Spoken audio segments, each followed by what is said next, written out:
Hey guys, I'm Jordan Fromer. I believe in hunting hard, hunting smart, and having a fun time while doing it. And shooting limits, well, that's just the icing on the cake. I revel in the journey just as much as the successes it brings. From ducks to dogs to decoys and guns, we'll be talking tactics, strategies, and what it takes to get the job done. Load up and take aim. This is the Duck Gun Podcast. What's going on, folks? Thanks for joining me for another episode of the Duck Gun Podcast. We got a good one coming for you guys. We got Jay from Dirty Duck, the owner of Dirty Duck, coming on the podcast. Excited to have him on and honestly get to know him a little bit better. I haven't talked to him a ton. I know that he's a duck hunter from Missouri, and he's got a coffee company that makes premium, awesome coffee. So if you guys aren't trying it, hopefully, hearing his story and hearing about their product and all they got going on, that'll get you out of the itch to get some of that premium duck hunting coffee over there. DirtyDuckCoffee.com. I know I'm loving it, so you guys probably will too. So we're gonna get him on here just in a minute. Big update as well. It is about time for some more openers, man. We've just been following the openers all season long.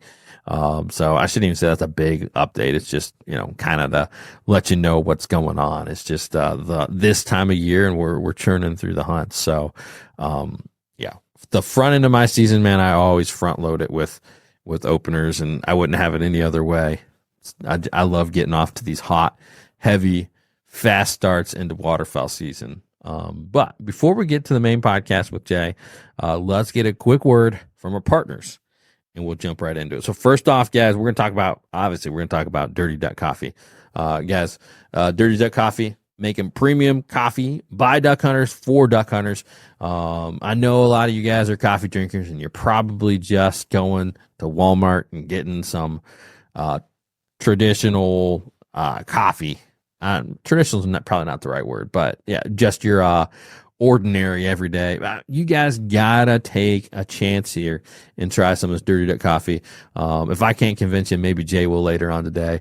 And and I hope you guys do it. They got my favorite right now is the high velocity. It's got some good caffeine kick in there and a great flavor. They got like almost a dozen different flavors.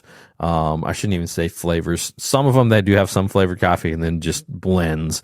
Or I'm trying to think of the technical words for coffee, but I don't know them. So, they got some different ones in there and a good variety and premium, solid coffee. The branding on it, the duck hunting brand on it, just makes you feel cool, makes you feel like a duck hunter. Which, if you're listening to the podcast, you probably are. So check them out, guys. And use code DuckGun over there. You're going to get a discount. You'll get a discount on trying that coffee. And then they do have a subscribe plan too that gets you even a bigger discount. I don't think you can use code on it, but you can get some good coffee at a really good price there. Some premium coffee for duck hunters by duck hunters. Also like to give a big thanks to Weatherby. Guys, Weatherby making some great waterfowl shotguns. Mine's not behind me right now because it's still packed up from the duck hunt. So, but they got the 18i, they got the Sorex. Sorex has been working great. I think I've been saying for a while on the podcast, I can't wait to try it. Well, we've got to try it. Hunter's probably shot it a lot more than me. He's been shooting my Sorex 12 gauge. And yeah, I've been shooting it here and there. It's done great. I'm still really a big fan of the Orion side by side. It's such a fun little shotgun to shoot, and 12 gauge as well. And then, the classic one that I've been shooting a lot is the 18i Deluxe 20 gauge. But they've been making sweeps and bounds of progress on their shotguns, in the industry of shotguns. They've made more upgrades and changes and new additions than any other company I know of. So, when you're in the market, guys, for a new waterfowl shotgun, definitely consider Weatherby. They make a heck of a shotgun, and you won't be disappointed. Also like to give a big thanks to Finisher, one of the newer partners of the channel. It's a great way to have a tool that dispatches your duck and your geese in a humane, quick way. You slip it right behind the skull. There's a little soft spot in there. You just go a little bit in, turn it up. A lot of people, I see them going way too far in, and before they make that tip upwards, and then you just rotate it a few times. It separates the spinal cord from the brain, and it might twitch just a little bit, but it's like just such a quick, easy way, humane way to finish off your ducks. There's a little tiny bit of learning curve. I see a lot of people doing it wrong to start with. You see blood going everywhere, and yeah, if you just gotta figure that out. Once you figure it out, once you get the feel for it, it's gonna work great. So check them out over there. You can use code DuckGun, and you're gonna get a 20% discount. So go over there, go over their website. They got so many different options for different cool looking finishers. You can get whatever style kind of fits your suit, whether it's like a American flag one. It's an election year, so those are going hot. You can get your favorite duck. They got like a mallard one, they got a goose one, you name it. They got a bunch of cool little styles. Every time I end up going with something different than I had the last time. Right now on my lanyard, I got the feather. It's kind of like a classy looking finisher and a pretty cool design there. So it's their website. It's adrenaline.com. Google it if you don't know how to spell it, and or just Google like the duck hunting finisher tool, and that website's going to come up, and then you can use, like I said, code DuckGun over there and get you that 20% off. So also like to give a big thanks to Quick Coys, guys. Quick Coys, the motion decoy system out there. It's such a cool system with the swimmers. I've been doing something kind of cool with it here lately, where I put the floating mojo, the floating spinning wing on top of it, so it swims around with your decoys on the outside and the spinner on top. And you don't have to do that. I got one as well with 5 decoys. Just getting that motion in the set. Got some cool little fancy things doing that with a spinning wing too. So it's a great product. We know on those no-win days, guys, you gotta have motion in the set. It's all battery powered, so it's hands free, really easy to set up. You got the battery, you connect your wire, you drop your battery. It's in a waterproof case, and so all the connections are waterproof too. It's clamped down so no water can get in that battery, and it takes that as the anchor. It swims around. It's got a propeller underneath the water, and it's really well overbuilt, really tough system. You just drop it in the water, it just swims around your whole hunt. You're never going to miss a bird seeing it move, just because it's always kind of going. I think it's gonna be a game changer the longer we use it during season. So I'm real excited for that. So check them out over there, guys, at Quick Koi, and get yourself some of that motion in your set. Alrighty, without further ado, let's go ahead and get Jay on and hear all about his hunting escapades in Missouri and Dirty Duck Coffee as well. Alrighty, fellas, we are back. I got Jay Peterson. He is the owner of Dirty Duck Coffee. He is back with me on the line. How you doing, Jay? Hey, I'm doing fantastic, man. Just living the dream. It's bright, sunny, 75 degrees every day. I feel like I'm living in Southern California. So, come on, as a duck hunter, though, you're probably ready for that colder weather, right? Yeah, I'm getting the itch. I got a new shipment of decoys that showed up yesterday from UPS, and so that kind of, I was like, all right, it's getting there. That peeper's hitting pretty hard. Right. So. Yeah, that's that's the time of year for sure. We're all getting wound up, ready for duck season. And I tell you what, as soon as it hits September, I love the warm weather, but as soon as it hits September, I'm ready for that, that temperature to drop. We're actually gunning already. So you guys will be gunning for it soon. But how long you guys got to wait to you open? That first weekend in November is when it all kicks off here in Missouri. Man, that's late. That's crazy. You guys got to wait that long. Yeah. The last couple of years, though, it's been too early. Really? We've had those. That's true. We didn't really get any cold snaps during duck season at all. I think it dropped below 30 degrees for 2 or 3 days. Okay. And most of the season was upper 40s to even, 70 degrees at times during our duck season. So we really didn't get a huge push of migration last year. So, knock on wood, hopefully weather shifts, patterns change, and maybe we'll get it a little bit early, because we just had stale ducks all year. And I think I maybe killed a handful of birds in the state of Missouri. I had to go out of state to do anything decent last year. So. Right. I was right there with you, man. Last year was brutal. Through that mid part of the season, it kind of got cold. I remember we had a big cold front right at the end of October, which would have been like right before your season, probably pushed some birds out before you even got to hunt. And then after that, it was just just baseline that same temperature pretty much all the way till January, and it went from like literally like you said, very mild conditions to Arctic blast, and that was crazy too. But for most people, season was already over. So Yeah. I know a lot of people they fight. Honestly, they fight for those later dates. After me saying, "Oh yeah, you guys start late." You do start later than a lot of states, but it probably does benefit you a lot of years to start later. Yeah, no, I mean it does, and there's times where I'm wishing maybe they just push our season back, to the week before Thanksgiving, and kind of the way that Arkansas does it and has a split somewhere in between to where we can hunt ducks in late January here, because there's been some years, definitely over the last 5 to 7 years, if we had a late season, mid to end of January, that's really where we've seen that huge push of the mallards come through, and that last push of the bigger birds, and so I don't know. It's interesting. I saw an article just talking about how we really haven't factored leap years into the season changes.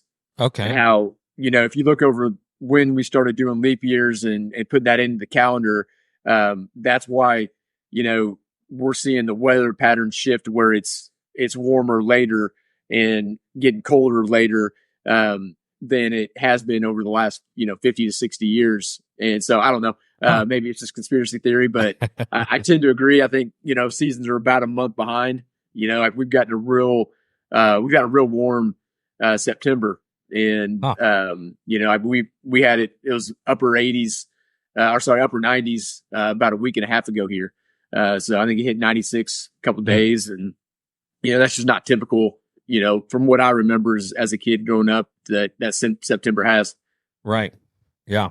Well, if you listen to certain people, it might be all because of the cows. I don't know, but yeah, man, they're carbon emissions. But I'll try not to get you into any trouble on this podcast. But no, dude, I'm here for it. Okay. I got my tinfoil hat on. I will.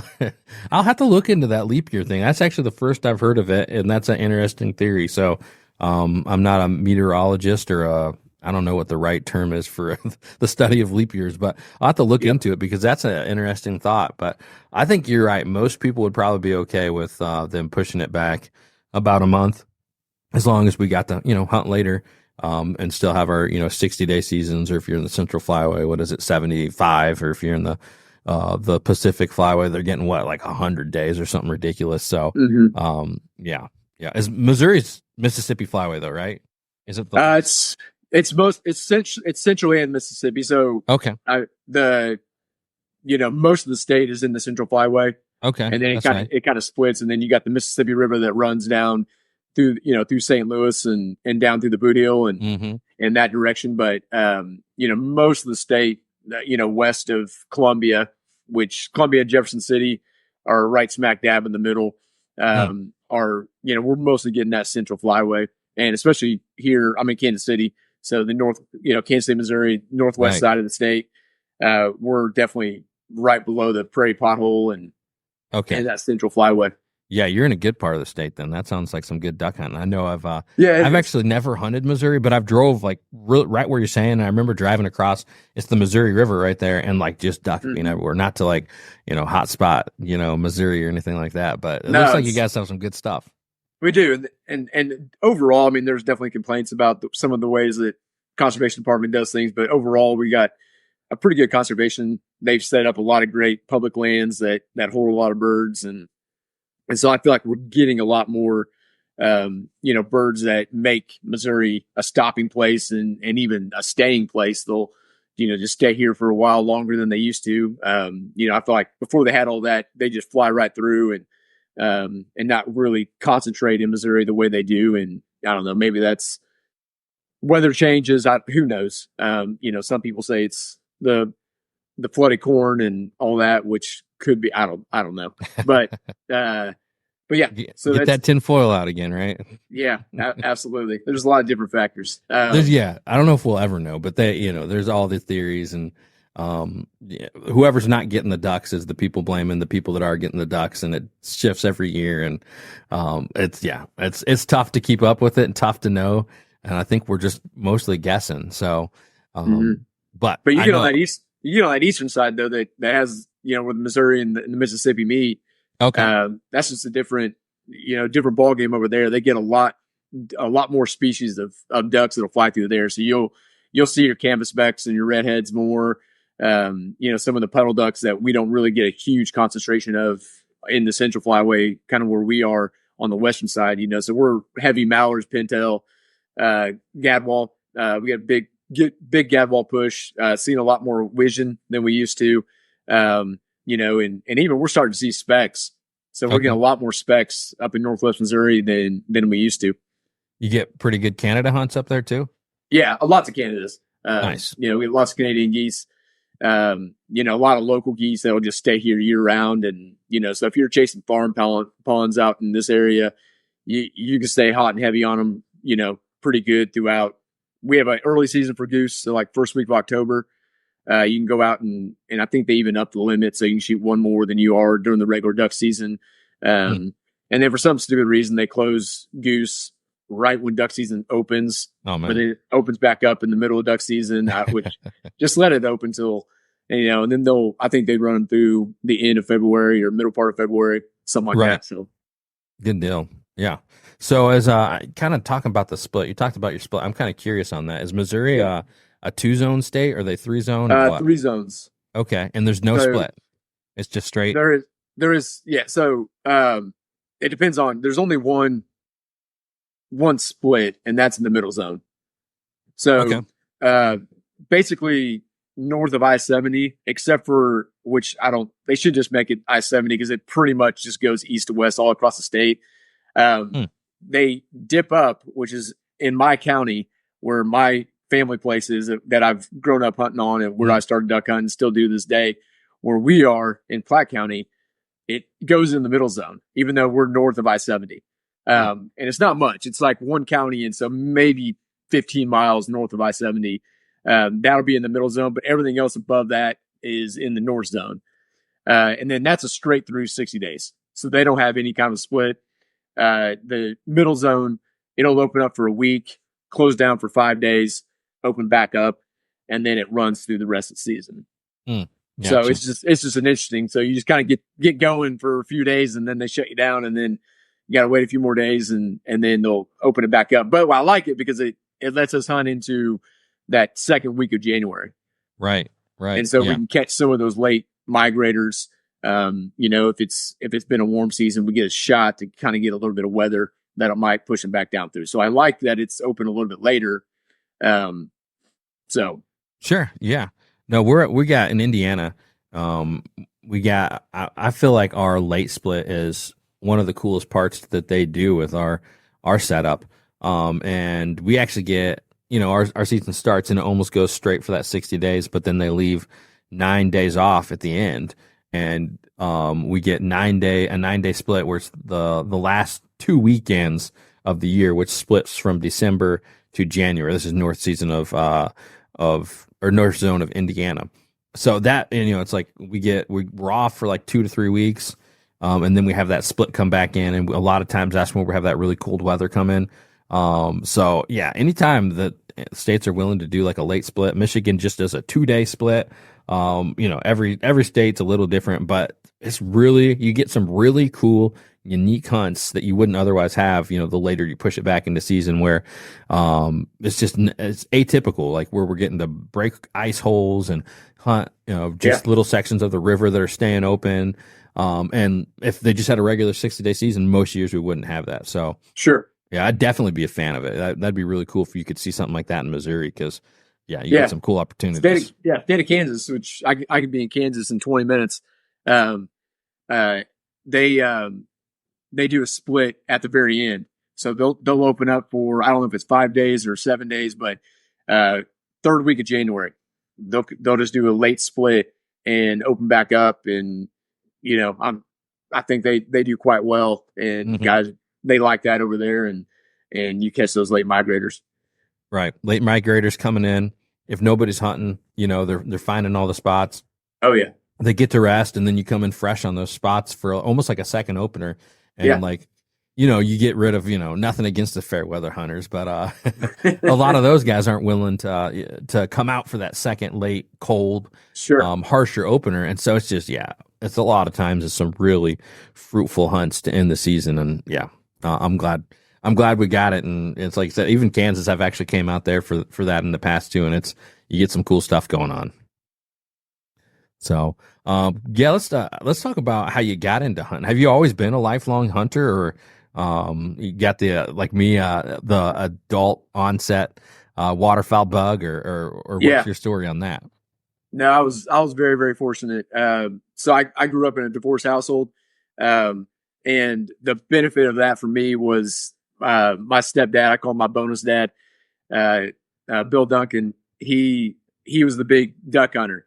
So like I Nice. had my biological dad, Mark, he was my sports guy. So he's the one that, taught me how to throw a ball and do all the sports stuff. And that was kind of our big connection point, growing up. And then, my bonus dad, Bill, he was the outdoor guy. So he was the one taking me hunting and fishing. And so he had me in a duck blind, really from the first time I got to know him when I was, about 4 or 5 years old. Oh, wow. Yeah. And so, I mean, I remember it was like it's yesterday. We were out, sitting on the levee trying to get back in the blind. We had gotten out for one reason or another. And there was a duck or goose that was just locked up on us. And he was like, telling me, keep my head down. And it was just like an adrenaline rush at such a young age that I was like, this is cool. And I saw it come in, and then we got it. And so we got our first bird, and I was just hooked from that point forward. And it just became a part of my life. We lived about 10 minutes from our duck hunting spot, out in a 240 acre property. And so we were just up there all the time, fishing in the summertime, and then just that nonstop, at the time I hated it, but the nonstop work of running, a duck place and, working on the land and, things that now I really appreciate doing, and look back, it taught me so many great lessons just on hard work and, working for what you want, and, nothing comes easy. And it just became a part of my life. We were up there all the time. My dad, he had his best friend.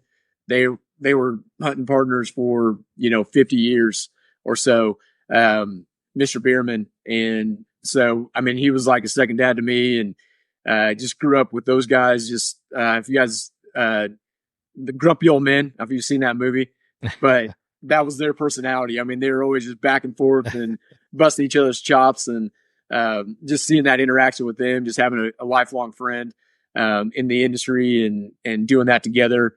Just so many great memories being in the blind together, and, solving all the world's problems, or at least complaining about them. But yeah, so I mean, that's kind of how I grew up. And so it's always been in my blood, and I never really got as hooked on any other type of, hunting besides duck hunting like I did, because it was just kind of my first experience into the hunting world. A true blue duck hunter. That's what we like to hear. So yeah, unfortunately. Right. Yeah. A glutton for punishment, but yeah, exactly. That's super cool to hear. I love hearing like stories like that of like, a community and family and lifelong hunting partners. And that's really what it's about. And like getting your kids out there and getting them involved. And like, I got a kid that's, I got two daughters. They're 6 and 3. And it's like, I want to provide that for them. And I got nephews too that are getting excited about it. And we've been able to take, one of my nephews, I got another one where his dad just bought him a shotgun. So I'm getting to that point where I'm getting to have some involvement like that. And I really hope that they have, like endearing thoughts of childhood and outdoor experiences. And I can kind of be like the catalyst to get them involved like that. So that's really cool to hear, your story on that and your opportunity with those guys. So do you remember, I know you said you remember the first bird you were a part of, but do you remember the first duck that you shot? Yeah, absolutely. I remember like it was yesterday. So, my dad had a rule that, he wouldn't let us shoot before we were 10. Okay. So we had to, and I think maybe that was because you couldn't take hunter safety before 10. Okay. In the state at the time or something like that. But it was kind of his hard and fast rule. So I was just always along for the ride, up until that point. And then it was the same. He had the same kind of method. I had, 2 older brothers and a younger brother. And it's the same with all of us, that we had to shoot a single shot shotgun when we first started hunting. and we had to do that for like a year or two before he would let us put in a second shell and move to a semi-auto. And so I remember like got my license, was fired up. He had the single shot in the parking lot, handed it to me and said, "Hey, this is yours now." And then we were off to the races. But I remember we went out and didn't really see much flying at all. And then we were walking back in, and some mallard had flushed up from the bank, and it circled back around us, and big old mallard drake. And I took him, and my dog went down and fetched him. And so it was kind of a good storybook ending to the first hunt that I was on. That's cool. That's cool. So yeah, was it a 20 gauge, a 410? 20 gauge. Yeah. Man, those suckers kick. Oh yeah. Yeah. Fortunately he put a rubber pad on it, because forever, like I think my oldest brother, when he first got it, it was just like a metal plate on the back. And I could bruise him up pretty good. And so they finally put like a rubber pad on the back, so at least, curb some of that recoil. Right. Yeah. I had the similar start off with the 20 gauge, no rubber pad. My grandpa was like anti-rubber pad, because he's like, "Oh, you're stuck on your jacket." And well, that's fine and good for a big old full grown man, right? And then you got this kid that can, like, he doesn't weigh 50 pounds soaking wet, and you give him this 20 gauge with a waterfowl load, and I'm doing good just to stay on my feet. I remember the bruising as well, so that's pretty cool to hear. So, from there, was it just kind of like a continuation? You just kept being steeped in waterfowl? Yeah, it was every year. I never had a year I didn't duck hunt. And then, then that proceeded to college and got down to, I went to the University of Missouri. Okay. And so, I've transferred there my sophomore year. So did a year community college at home, which was good and bad. I had no real schedule. And so I was up at the duck cabin probably more than I should have been during my freshman year. Thankfully, community college is fairly easy. Because I remember I had a final at 9 a.m. During duck season. So it was like, second week of December, and a bunch of, Buck and a couple other buddies, we were all up at the cabin that night, stayed up way too late till 4 a.m., got up, duck hunted at 6, shot a few ducks, and then went and took my final. So had way too many of those types of situations, or just skip class on Friday altogether. But anyways, and then that's when I got into doing the public land. So Eagle Bluff Conservation Area in Columbia, Missouri had just opened within the last, 5 years from when I got down to Mizzou, and University of Missouri Central of the state. And so it was really good. It's right on the Missouri River, and it was a newer area, but it was a good area. And so I brought down a boat my sophomore year and just rented a storage shed and put my boat in there, just a little John boat to be able to get out to, haul decoys out and have a place to put stuff in. And because it was all just wait and shoot, they didn't have any blinds set up on those conservation areas. So I just, started doing it differently. I was used to, our set blinds and not really being, mobile and doing it that way. But that was fun. It's kind of taught me a different way how to hunt, and different experience, different types of birds. And it was good. So I did that all during college, and just experienced the world that way. Yeah. I feel like, living life like that builds some amount of character, just like you're talking about staying up late, and you got both ends of the responsibility, with the college and that. So, I bet if you went back to do it, even everything, and even knowing that it maybe it was a bad idea, you wouldn't change a thing about it. So no, not at all. Yeah. I remember the days, back when we'd have an NCAA college football league that we all had a team that we were building. And so you couldn't advance to the week after until you played your game. And I'd come back from studying at, 1 a.m. And then one of my roommates would be like, "Hey Jay, it's your game. We can't play until," and I'm like, "Well, I've got to be up to go," because you got to draw in at 4 at these public places, because they had a drawing and all of that. I was like, "Well, I got to be somewhere at 4 a.m." I'm like, "Well, we're going to skip your game then." I'm like, "Well," so then you got to stay up an hour, play your game, get an hour and a half sleep, then get to the duck blind or to the draw to hopefully get a spot. Yeah. So yeah, those are the days that, and then just being dog ass tired the rest of the day. But right. Yeah, I wouldn't trade it for anything. Need like a straight line IV of energy drink or something or coffee to keep Right. you going. I don't even know. They might have had Red Bulls. Like that was kind of when Red Bulls just got started. But back then it was like the no dose, which was like the trucker fuel stuff, and Okay. that stuff mess you up. Oh yeah. Is it probably similar like a 5-hour energy or something like that? Yeah, but I think worse. Worse. Okay. I the remember regulations back then. I remember in college one thing I found, because same thing, burning the candle at both ends, was like caffeine gum, which is like, it just tasted disgusting. But it sounds disgusting. it was.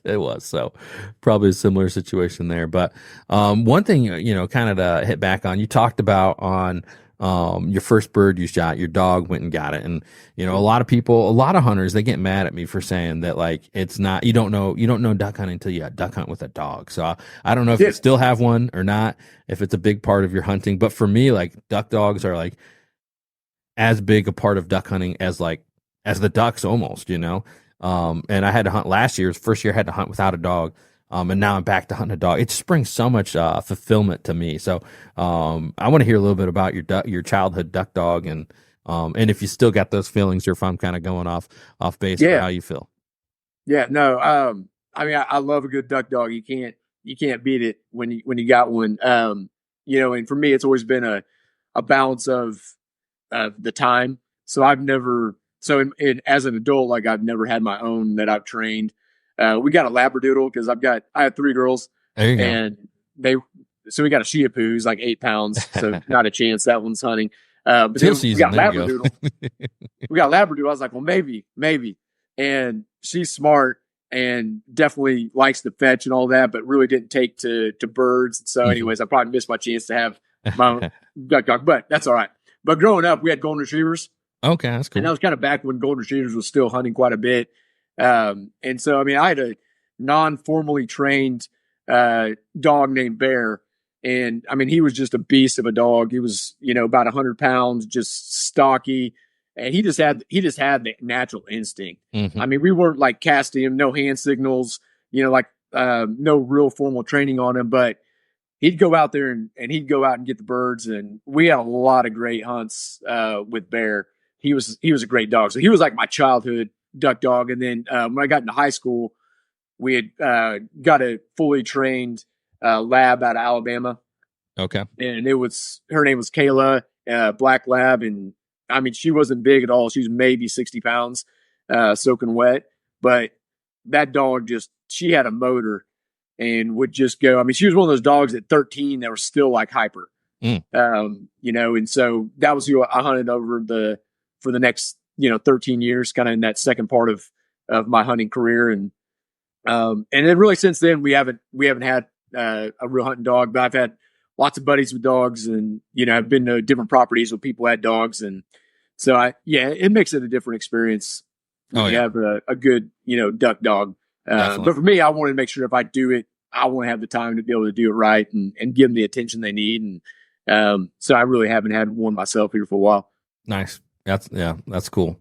Yeah, hearing about Bear, it sounds like a good old meat dog. Oh, sometimes those non-formally trained dogs, man, they it's it's the old saying, like, especially like you're hunting all the time, it's dirt under the feet that makes a dog. He just had so much experience that he was gonna figure it out, even not being formally trained. That's how my first dog is. And well, let's say I'm still training my second dog, so I don't know if I can say he's formally trained either, but I know a little bit more, about it. But oh yeah, gotta love the duck dogs. Gotta love a good old duck dog in the blind with you.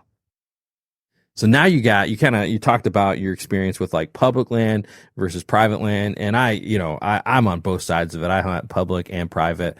I make social media posts to try to aggravate one side or the other every once in a while. But what's your experience? Kind of you've got to do both sides of it. It sounds like pretty extensively. So what's your take on public land versus private land? I mean, I'm not a one's better than another type guy.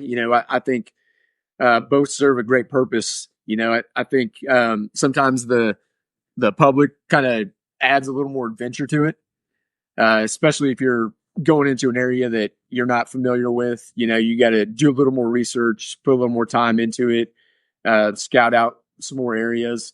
And there's something fun about not knowing what you're walking into, doing a good scout, finding the spot, and then having, a secret honey hole kind of pop up on the map and getting into some birds that maybe you weren't anticipating getting into. But then there's also something to said about having a spot that you've developed. And, the place I have has got some great sentimental value to it that, some years that, the last 5 years here have been pretty dry, and so we've just been spotty on even being able to get water, even though we have pumps, just not being able to keep up because it's in the Missouri river bottoms. And if that water table's down, then it doesn't matter. You can pump. I mean, we pumped all season last year and we never got more than like a quarter full. So we really couldn't hold birds because there just wasn't a concentration of water to hunt off.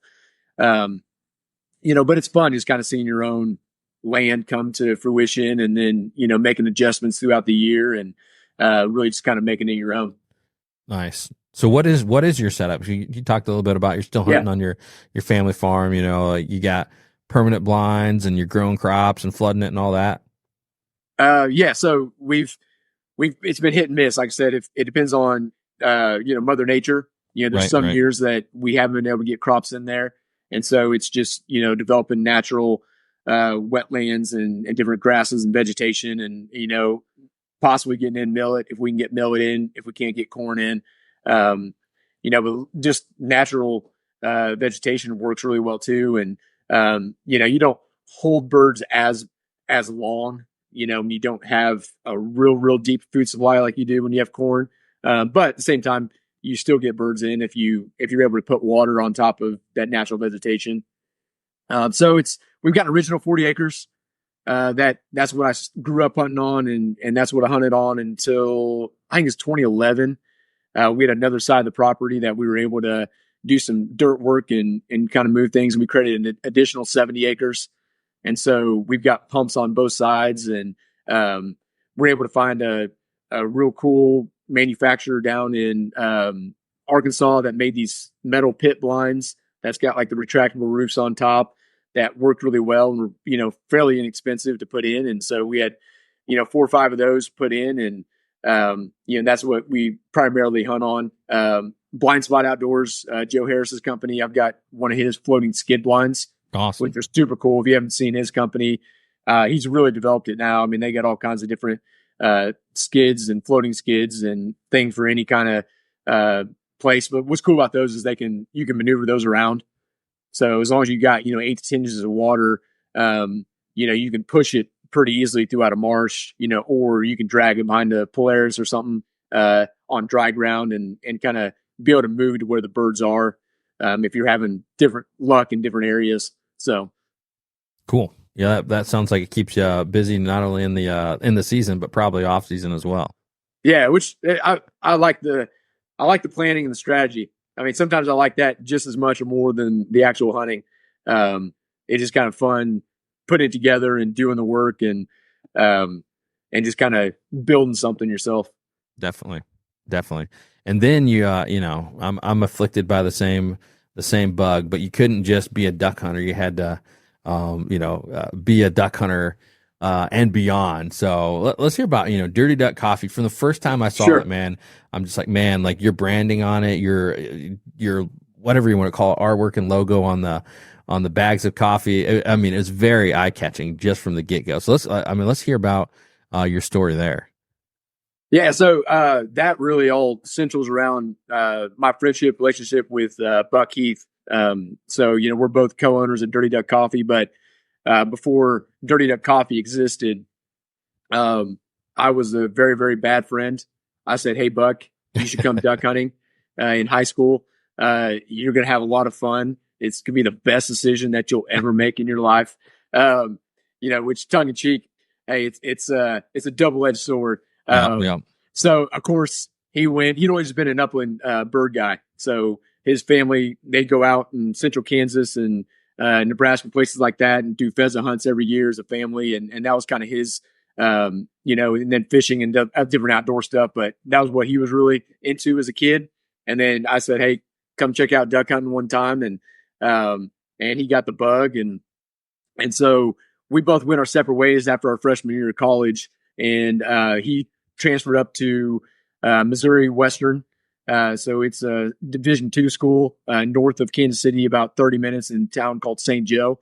And it's 30 minutes from Mound City, Missouri, which is Squaw Creek National Wildlife Refuge. Okay. And then I went to Mizzou, which is, to the west. We said, hey, every year we're going to make it a point that we're going to do a hunt together. So at least one time a year moving forward, we're always going to carve out a time to hunt. And, that was back in 2000. And so we've done it every single year. We've had a hunt together. And so anyways, he gets up there in Mound City, or to St. Joe, and he starts meeting people and public land hunting. Cause they have two big public lands, refuges up there that they hunt off of, Nottoway and Bob Brown.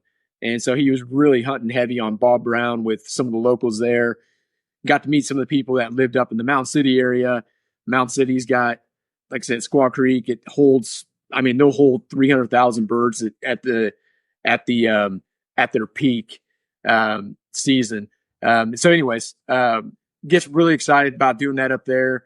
Long story short, once he's kind of wrapping up school, he still wants to hunt up there. And he realizes, hey, I hate renting hotels and back and forth all the time in Kansas City. It'd be cool to have, my own place up here.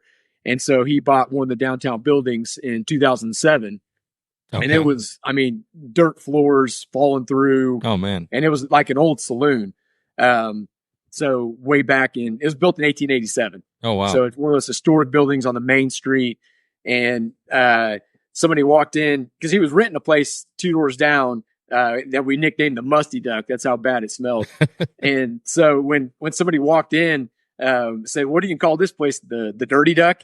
And so that's where the name kind of was created. And so he started making, he made a logo for the building. He wanted to kind of brand the building as the Dirty Duck. So that's where our pooping logo started.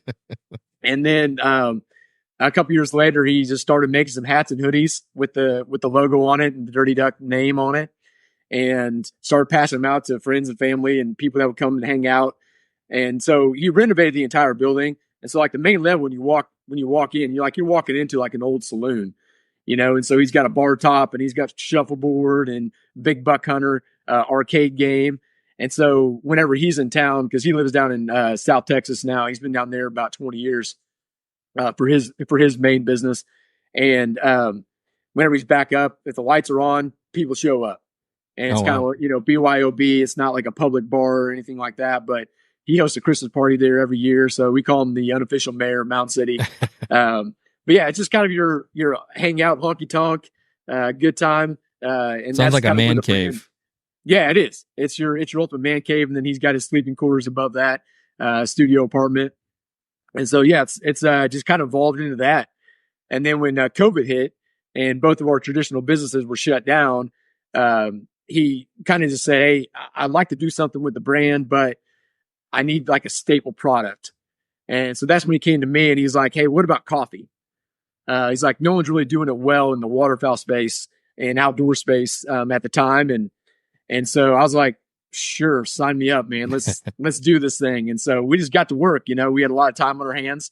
And so we just started developing the brand on the coffee side and just started rolling out, different designs for different, shirts and other things to go along with our bag designs. And so we rolled out with 4 original blends in the summer of 2020. And now we're up to 9 and just kind of growing from there. Nice. No, that's a super cool story. That's kind of funny how things can just all come together and culminate at the right time, the right place and everything. And, do you have a favorite blend? Man, we kind of have a running joke when people ask us that, cause we get asked that all the time, what's your favorite one? Right. And I always say just the next bag. Because for me, it really is, it comes down to like, so what do I feel like drinking today? Sure. So do I want something a little bit lighter? Do I need a heavier dose of caffeine? So that's where the high velocity comes into play. Okay. Or do I want one of our flavored coffees? So we've got the Snickerdoodle, cinnamon cookie. Okay. Yeah. And so it's, that's got that little bit of sweetness to it. So it gives you that sweet kick. But I'd say if I had to drink one, if I was limited to one, I had to drink one the rest of my life, I'd probably go with the Morning Wood. Okay. So it's a Brazilian. It's like a medium to a little bit of a dark, and it's got chocolatey notes on the back end of it. So if I had to drink one, that's probably my favorite. Okay. I have not tried the morning wood yet, but I think my favorite so far is the high velocity. And it's not even because of the caffeine. I just think it has a great flavor to it. But Yeah. the high caffeine is probably just an added bonus. And it really is. I mean, that's just like an additive, just an oil they put on it that gives it the extra caffeine. Okay, gotcha. So yeah, it's not a flavoring at all. So yeah, you're truly tasting what those beans are. Right. And I've talked about it on some of kind of like the intro partner parts of the podcast and talking about it. And one thing I've said, I grew up drinking kind of your Walmart special, Sure, more traditional coffee, and then switching to this. And it's like one thing that was kind of, really stood out is sometimes, I don't know how you are. Some people, like, if you say you drink cream in your coffee, they think you're less of a man. But like, right. I put a little bit of heavy cream in it, no sugar. Sure. And that's the way I do it. But on duck hunting trips, a lot of times, because we don't know what we're doing for like refrigeration and all that, to like keep some heavy cream. And I really, I don't like the powdered stuff. I want the real, the real heavy cream. Then I'll drink it black. And so, Folgers, it's like, man, it's kind of like it was almost like it was like a disappointment, for your coffee in the morning. But one thing I was shocked on, because it kind of came out of necessity on some of my duck hunts, start taking it, and it's like, this stuff's actually good black. So, I went through a little spurt where I didn't even add heavy cream, and now I'm a little bit back to it, because it just it gives it a little bit smoother. But it was just it was a shock to me that coffee, if you're not getting whatever that they do to Folgers to make it taste so bitter, which I'm not trying to trash on Folgers, but it was a shock to me that I could drink it black and it was actually enjoyable. Yeah. And that goes back to the roasting part of it. And then also when you're, collecting the beans. So that's the problem when you get into the mass produced coffees, like another, large player in the industry that is kind of a little bit in our space. Once you get to a certain size, they just start mass producing it. So when you pick them too early, they're too green. And so that's what's going to lead to more bitterness. And then, if you're not small batch roasting them, that also is another factor. And so that's where you're going to lose some of the flavor. And then, like I said, make it more bitter. And that's just kind of the realities when you're dealing with the larger produced stuff versus a smaller roaster. Gotcha. So do you want to list like all of them? So I don't think I could off the top of my head, but you can put me on the spot. Oh man, I may not get them all. All right. So we'll go from light to darks. So our lightest roast is going to be the Suns Up, Guns Up. So it's a Colombian Supremo. Yeah. And then, we got a series of dark roast, medium roast. And so, I'll throw in the breakfast one then next. So that's right now it's the Orange Bag 363. We're getting ready to rebrand that one, which you're going to like. It'll be a funny bag once we get that one going. So it'll still be an orange bag, just it's going to have a different, different logo on it and things like that. But that's a breakfast blend, the 363 blend. And then, we got several mediums. So we got the French roast, and then we've got the morning wood, which is the Brazilian. So first flight is the French roast. Okay. Then let me think what else. I'm a here. big fan of the French roast too. That's great. That was when we started. That was one of the ones we started out with, and it's fantastic. If you're someone that's like, hey, anybody drink it all the time, you can't mess with that. It's going to hit every crowd. And then we've got Dark Dynasty. Okay. And then the Pit Boss espresso roast. So Jeff Coates, Pit Boss waterfowl out on the East Coast. So he's on that bag, that's a really cool bag. It's got, real cool duck logo on the front, and just the way it's all, black bag with the red on it. It really pops. Definitely. And and then we got a couple flavors. So that we got Missouri Boat Ride. Mm-hmm. And so the Missouri Boat Ride is a pecan praline blend, and it's got Flint Westwood on it. So cowboy on the front. Goes back to our Missouri roots with Outlaw Josie Wales. So yeah, that's a real great flavored blend. If you like flavored coffee, even if you don't, I don't know how many people say I hate flavored coffees. I don't like anything but just straight black, dark coffee, medium coffee. They try the Missouri Boat Ride and they're like, wow, this is incredible.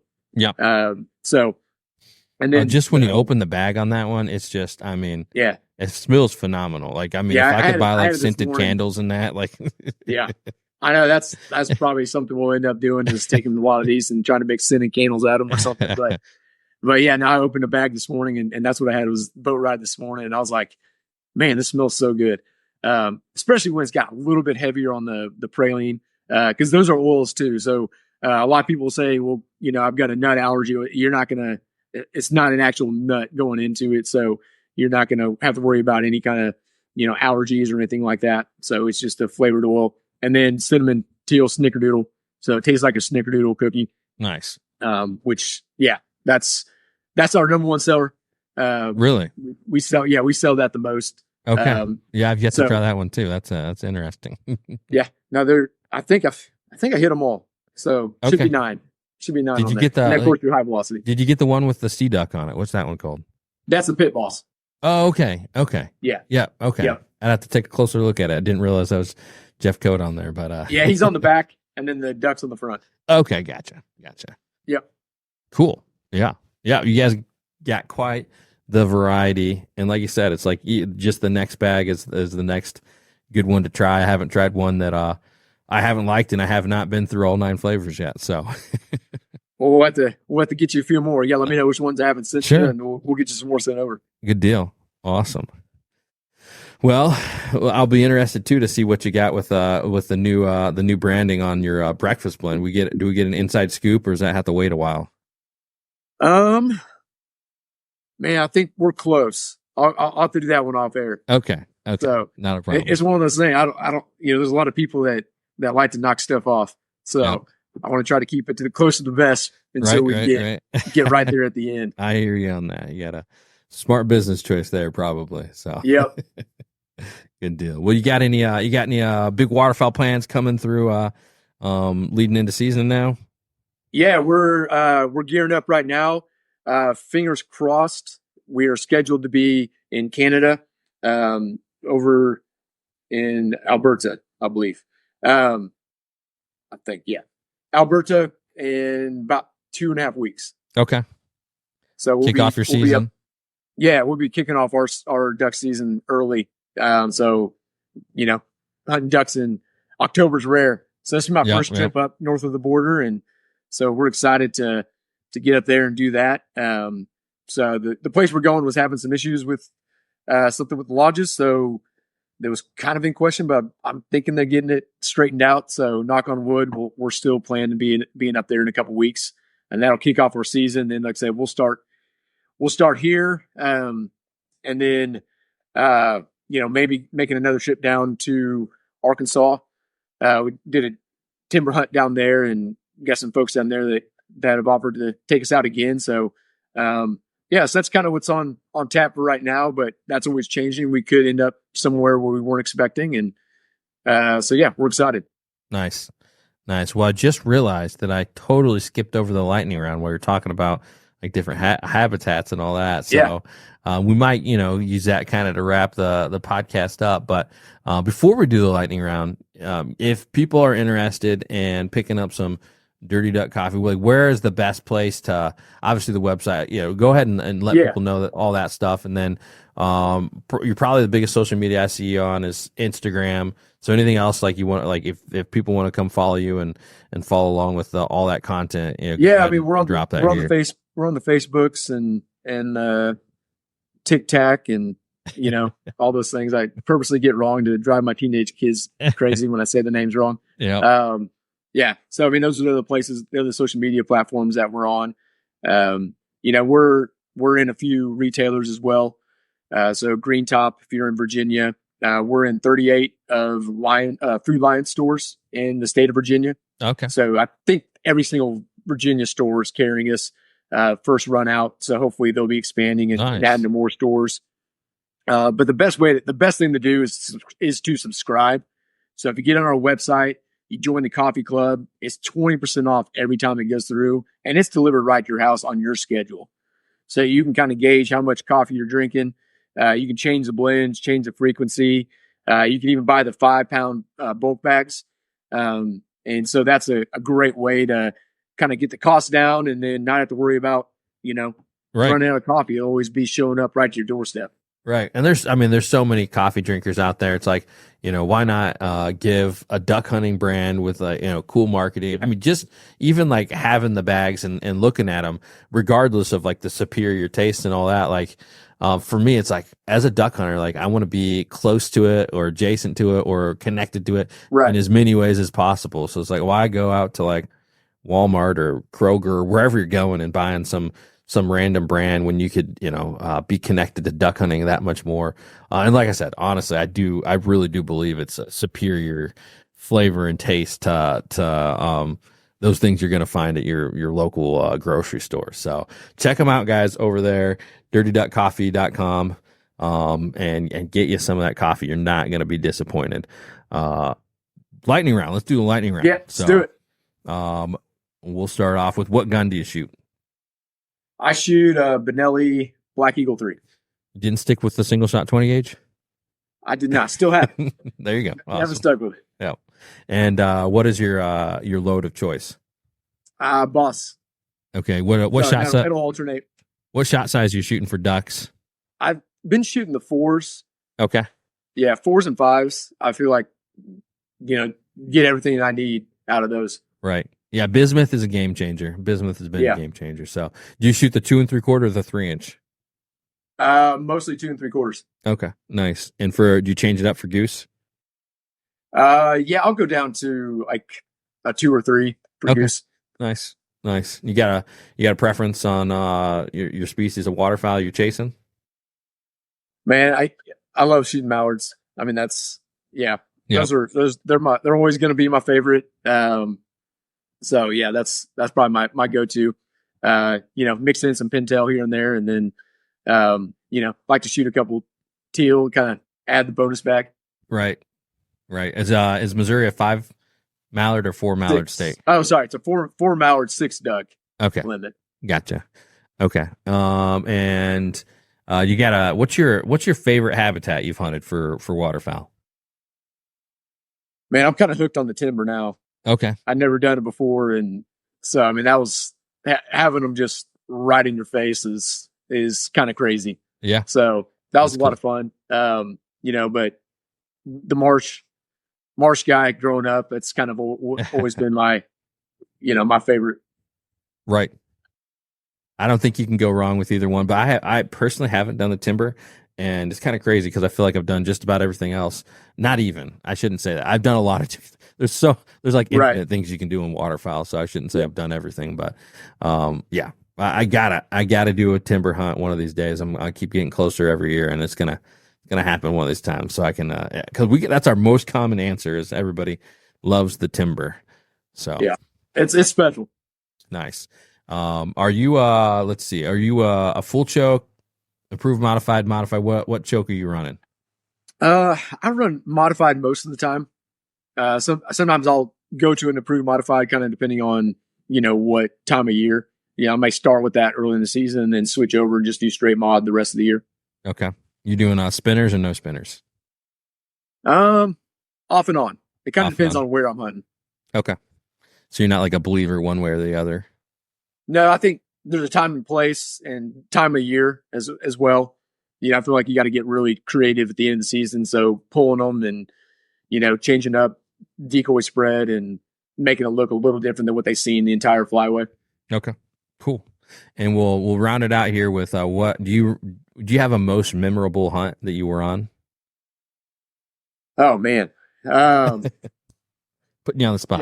Yeah. I mean, one real good one, Buck and I were up in my place. It was early season. He had just gotten in from Texas. I mean, I think he got in from Texas, and 20 minutes later, we're out. And I was like, man, it's probably not going to be great. We got a shot right at the end of the day.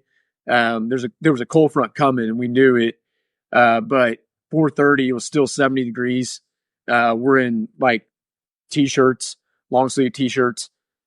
and the wind shifted, and you saw the cold front. You saw the front, like it was dark in the distance to the northwest of us, and then in 5 minutes it dropped 40 degrees. Winds kicked up to 40 miles an hour, and then we just got dive bombed for 25 minutes and shot limits. And I mean, we had flocks of wood ducks even coming in at like 40, 50 wood ducks at a time. It was the wildest thing I've ever seen. We were just spinning around, and then trying to find them all. And so it was a real good one. Nice. Awesome. Yeah. We can't have enough good hunts like that. I'll tell you that. So yeah, that's awesome. Good deal. Alrighty, folks. Well, I think this is a pretty good place to go ahead and wrap it up. Thanks, Jay, for taking the time to jump on here on the podcast with us, talk duck hunting. And hopefully it helps everybody else. If you're not in season yet, get you the rest of the way there, fight off that duck depression.